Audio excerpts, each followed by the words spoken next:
He wanted followers. Instead, he got a life sentence. In the glowing world of social media, fame is a powerful currency. It promises influence, adoration, a sense of importance that can feel more real than reality itself. For one young man, this promise became an obsession. His digital footprint would make him infamous, but not for his dance moves or comedy skits, but for a crime that would send a chill through the very heart of the internet. We all watch, we tap the heart, then we swipe up. But what happens when the performance doesn't end when the camera stops recording? What happens when the desperate hunger for attention bleeds into the real world, with devastating consequences?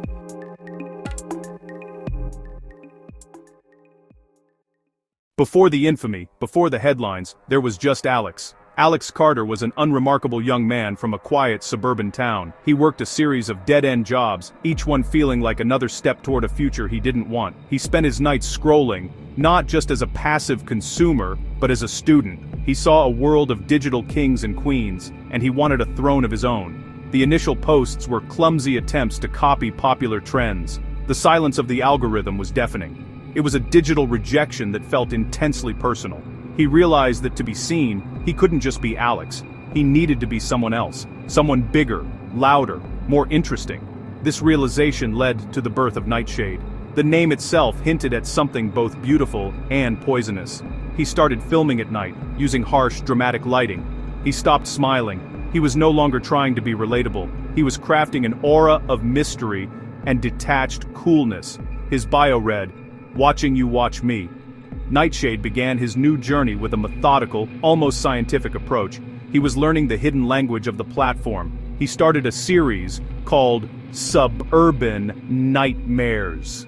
The videos were simple but distinctly creepy. They consistently earned several thousand views each. He learned a crucial lesson. Emotion was the key. Discomfort, curiosity, a touch of fear. The moment that changed everything came on a Tuesday night. He held up a series of handwritten cue cards, set to a popular melancholic song. When he woke up, his phone was buzzing uncontrollably.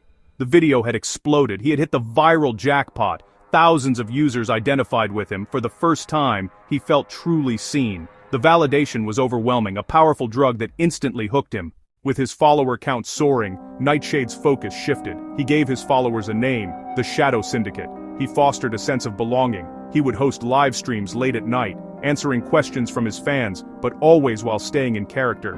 This created an echo chamber, where his persona was celebrated, and any dissenting voices were quickly silenced by his loyal digital army.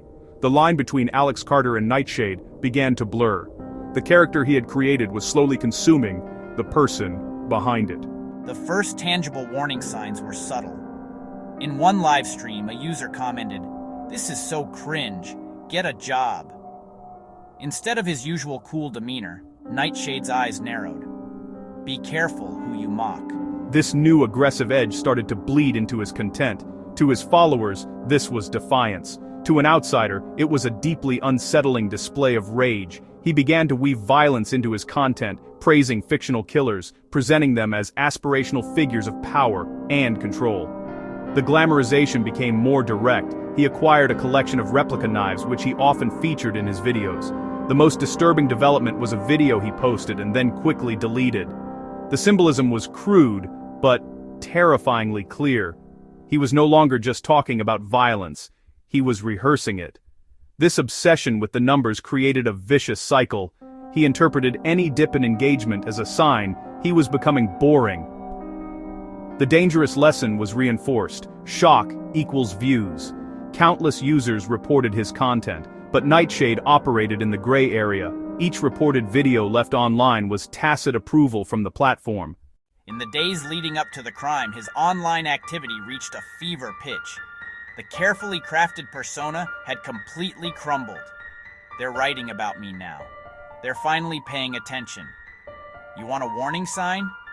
I'll give you a warning sign. You haven't seen anything yet.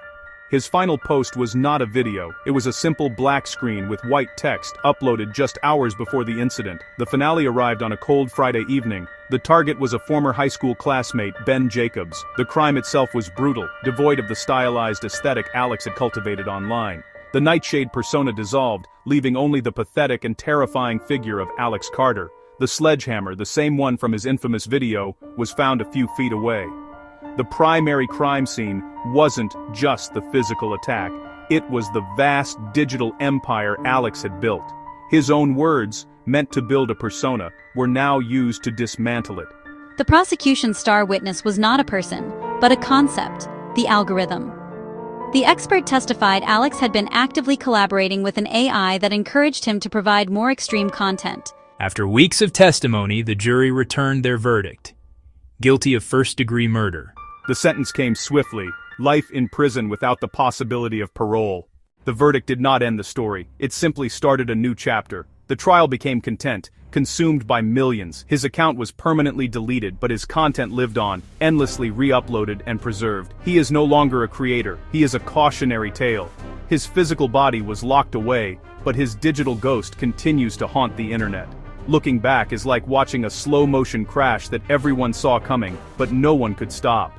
The platform did not light the fire, but it poured gasoline on the embers. This story serves as a stark reflection in the black mirror of our own screens. It forces us to confront our own role in this digital ecosystem. We like, and share, and comment, feeding the machine that propelled Nightshade from obscurity to infamy. His story is an extreme example, but it highlights a fundamental truth about the attention economy. It doesn't always distinguish what is good from what is simply loud, what is healthy from what is merely captivating. Does social media make people more dangerous, or just expose them?